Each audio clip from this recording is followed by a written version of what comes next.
What's going on, Battlefielders? Horror DJ.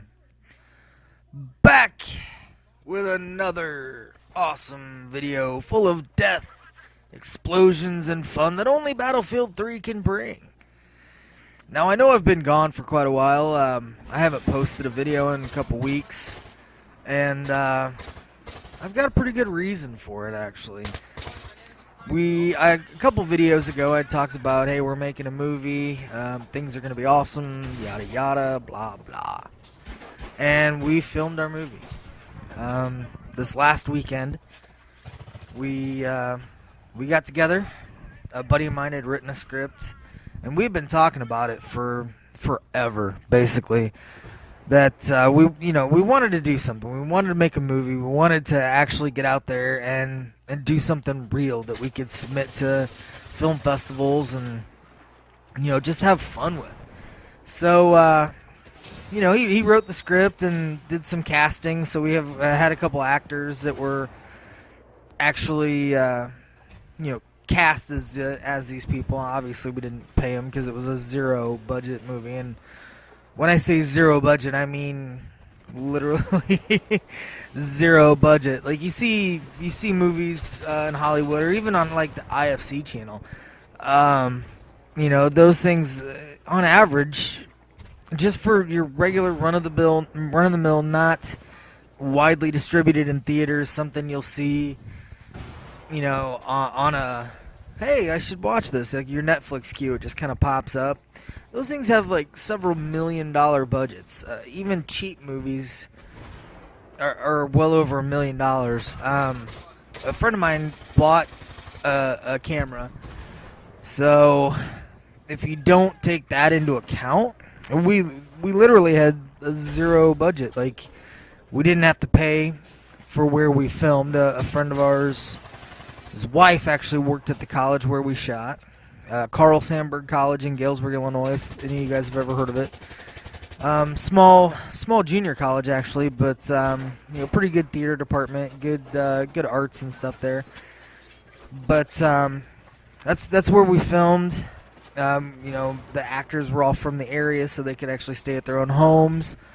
We crashed on couches in a friend's living room for a couple nights. I mean, zero budget. They had a page for donations to go up that friends and family and some people had donated a little bit of money too. So I think there was a couple $100 there. So for food and for makeup and that kind of stuff. But we actually got really lucky. One of the local businesses out there in Galesburg said, hey, we saw in the paper that because that had been announced in the paper that we were going to film a movie there. Hey, in the paper we noticed that you guys are filming a movie. If you would be willing to throw us, some credit and tell people about us, we'd be more than happy to cater for you one of the days. We expected right around 30 people or so. So they sent like a bunch of sandwiches and brownies and all kinds of food like dips and chips and stuff, and they basically took care of lunch for the first day. Now day one of the shooting schedule, which was a Saturday morning, because we had to do this in like 2 days. Day one of the shooting schedule started at 8 a.m. and from 8 o'clock in the morning until I would say right around 6:30 at night, it was just constant, nonstop running around, going from inside the school, location to location, carrying the equipment. We had 2 different cameras, an SLR and I think a Canon, another one with high def, whatever. And that's a lot of work when you're carrying all that stuff around. You get worn out, but your adrenaline's pumping so much from. You see a regular person. You see a regular person walk in. They're like, hey, I'm here to be an extra. I'm here to be one of the zombies in your movie. And you take them into the room where they were doing the makeup and effects and stuff. And like 25 minutes later, they would come out just dead. I mean, looking like a dead person. And it wasn't like anatomically dead. It wasn't like the skin was yellow and whatever, the blood was pooling, whatever. If you've ever seen the 1978 version of Dawn of the Dead, that's what they looked like. And it was awesome. We weren't going for multi-million-dollar, Resident Evil slash, whatever big budget horror movie. It was, we wanted the look of independent, fun, goofy, because it was a horror comedy movie. And they would come walking out of that room, just looking dead and doing their little interviews, because we had a little handheld camera there too to interview everybody after they'd been zombified. And it was just a really cool experience. Very neat, very fun experience. I think total we had 16 or 17, maybe 18 zombies at the most at one time. Plus we had some crew, just like the makeup people and stuff. Basically, if you were there helping with the movie in any way, shape, or form, you did a little bit of everything. I filmed a little bit, ran some audio for a while. Obviously lugged equipment across the entire building. It's one of those things where, basically it's a dream that came true for pretty much everyone involved. I mean, if you've ever watched a movie and you've wondered, I wonder what it takes to do this. I wonder what it takes to do that. I wonder what it takes for, to collaborate with that many people, to get that much time and effort just into something that, obviously we're not done editing. I mean, the editing I don't believe is really even started. We're not scheduled to actually have it completely done because we've still got a guy that's making the music for us. It's not going to be completely done until, I would say, probably August-ish, somewhere. August, September. We have to have it done before November, because that's when the film festival is. It's actually going to premiere the full finished movie with all the extras, and we're going to start selling the DVDs. Which to me, excuse me. To me, that's weird saying, yeah, I'm going to be a part of this DVD. I'm going to be part of an actual movie that's going to have real credits and be submitted to real film festivals, and just that it's a weird feeling. And honestly, I got to be honest with you, it's kind of a cocky little thing the feeling you get when you're talking to people like, oh yeah, well last weekend I went out to the bars and I got all partied up and brr. And you're like, oh yeah, last weekend, oh yeah, I filmed a movie. Yeah, I'm pretty badass. I'm kind of awesome like that. I was in a movie, I helped with a movie. We did a bunch of stuff. It was great. Oh, what'd you do again? Oh, you spent $100 at the bar. Oh, great. Oh, you slept with a whore. Fun. Not real prostitute, I'm just saying. Oh, good. Oh, yeah, I made a movie. That's forever, That's history. I mean, there's gonna be maybe 30 people that watch it. I don't really care. Once it's done, I'll watch it. I'll have it forever. It's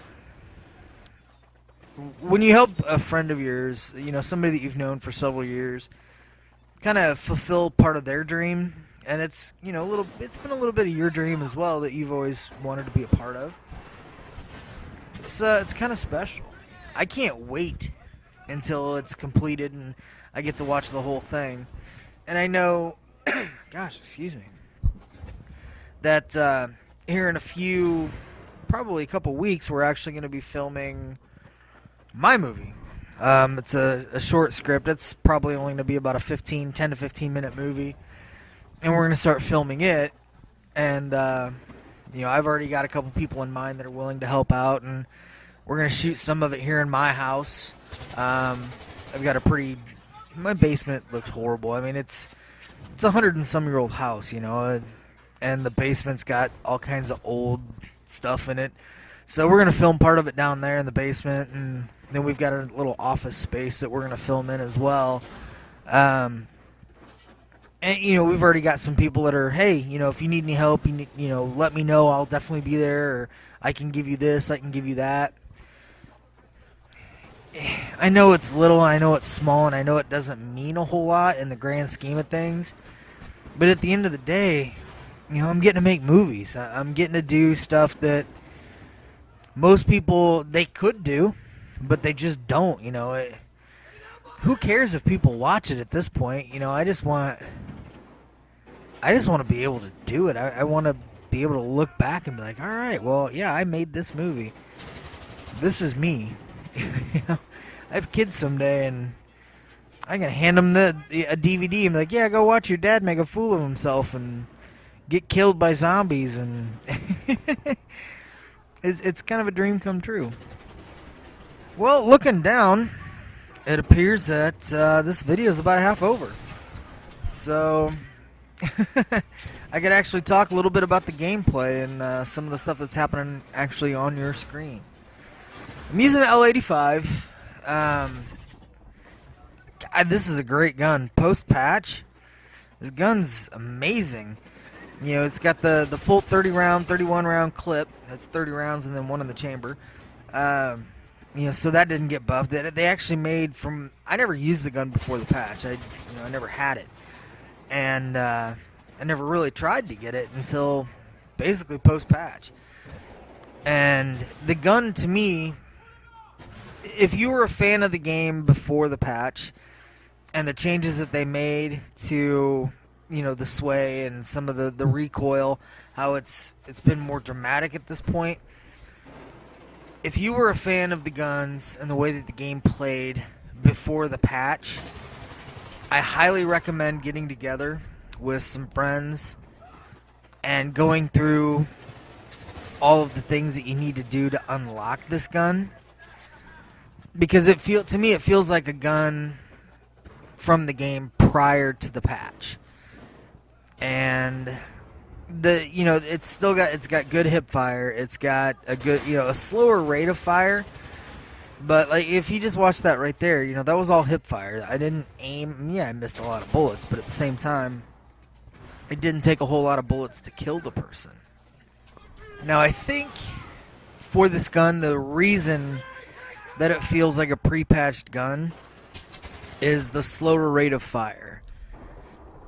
With the slower rate of fire, in between bullets and bursts, the gun has more time to actually drop back down into the normal firing area. Whereas, like the higher rate of fire guns, they take a little bit longer. The recoil is more dramatic because the bullets come out so fast. Each bullet almost feels like it's yeah, this is bad right there. I should have easily had that guy. But the slower rate of fire makes the recoil in the gun actually more manageable. I've used the grip on it since this video was made. Not a fan. I think the grip is kind of a useless attachment at this point, whereas before it was the most valuable attachment. And the reason is you get you basically get an aiming, like, I don't even know what I'm trying to say at this point. Not an aim bonus, but you get, God, I can't even talk. Anyway, it's been too long since I've done a video. It basically makes the gun unusable. Every time you aim down the sight with the grip, it actually kills your aim a little bit. Whereas in real life, not that real life means anything in this game because it's a video game, but a grip actually, at any rate, a hip fire, aiming down the sights, anything is actually going to improve. But in this game, they had to do something so people would use other attachments. And I haven't used the flash suppressor, which people have said that actually makes a difference. But it hurts your hip fire accuracy a little bit. So I've been running around now with just a red dot on it, and if I need to, throw a flashlight on it.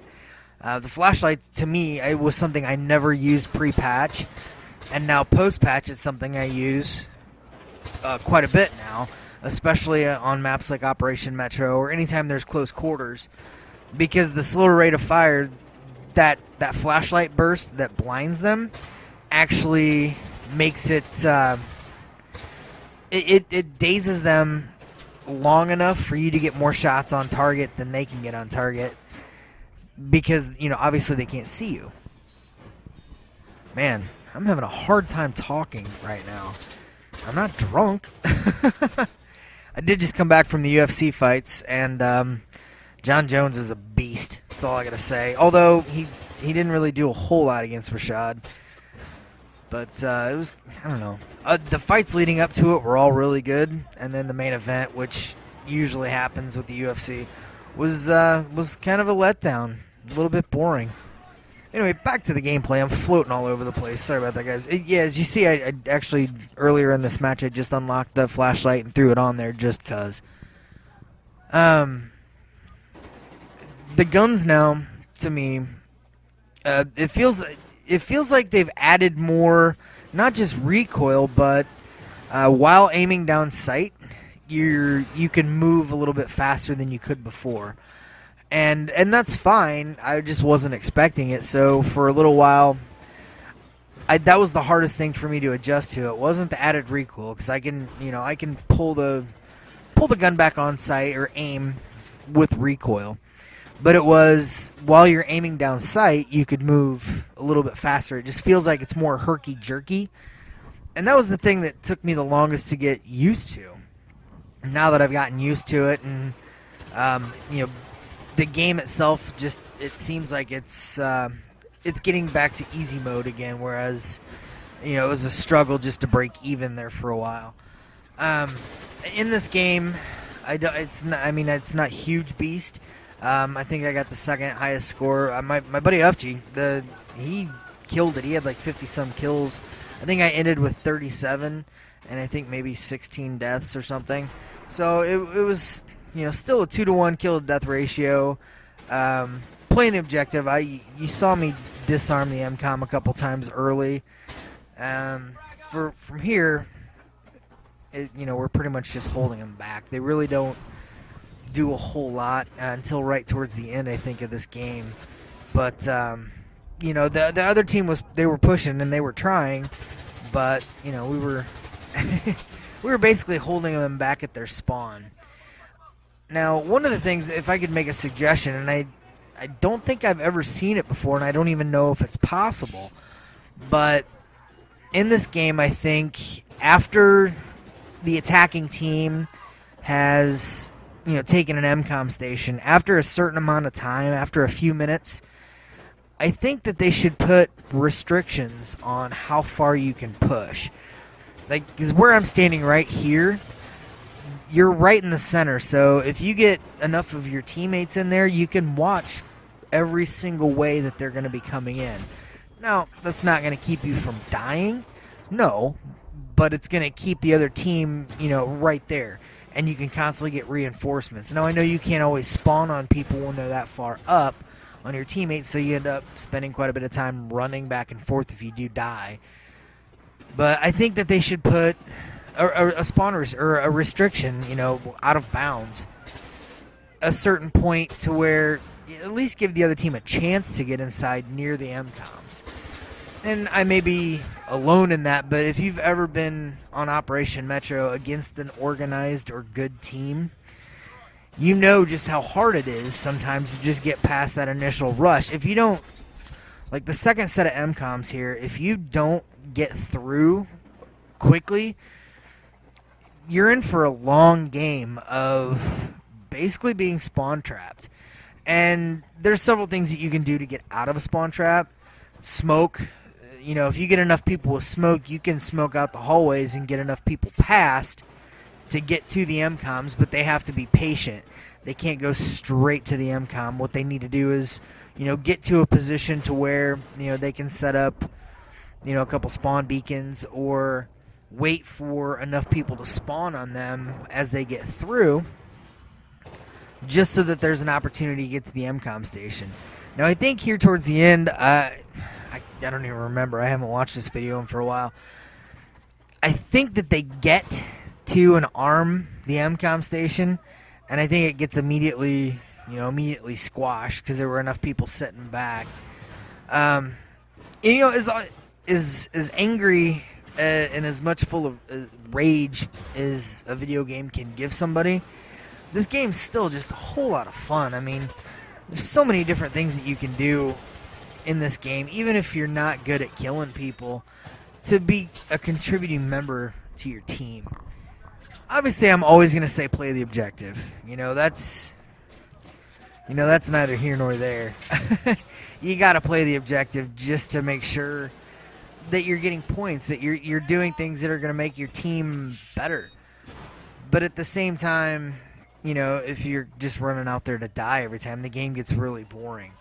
So use your kits. Like this one, you saw me patty cake or revive a ton of people. It's a lot of points. 100 points. You get just as many points for killing somebody as you do for reviving somebody. So, why not? Why not use your kits? I'm not using the health pack. I was using the grenade launcher in this. But yeah, playing the objective right there. Run support. The guns aren't nearly as accurate now with the added recoil on a lot of the support guns. But run support, drop ammo. There's always somebody that's going to need ammo. And even if they still have quite a bit of bullets left, drop it anyway. Just run around, drop some ammo randomly. If you see 2 or 3 people, towards the front lines, drop your ammo. You'll get the points. They'll be reloaded. So, if they get into a situation where it's a don't revive me bro type thing, because they're out of ammo, they're going to have ammo anyway. I don't think I got resupplied more than 2 or 3 times in this game. But when I did, it was definitely needed. Right here, trying to get out of the way, and there was a guy standing right behind me. I got blown up by the grenade. A little bit of rage-inducing. A little bit inducing. But this video is actually coming to a close. Thanks for sticking with me if you watched the whole thing. If not, well, screw you then, hippie. No, I'm kidding. But thanks for watching, guys. Like I said, I think this one, it's over. But 37 kills, and I don't know, it'll tell me in a second how many times I died. I don't know. But number 2 score overall. Very good game, very fun game.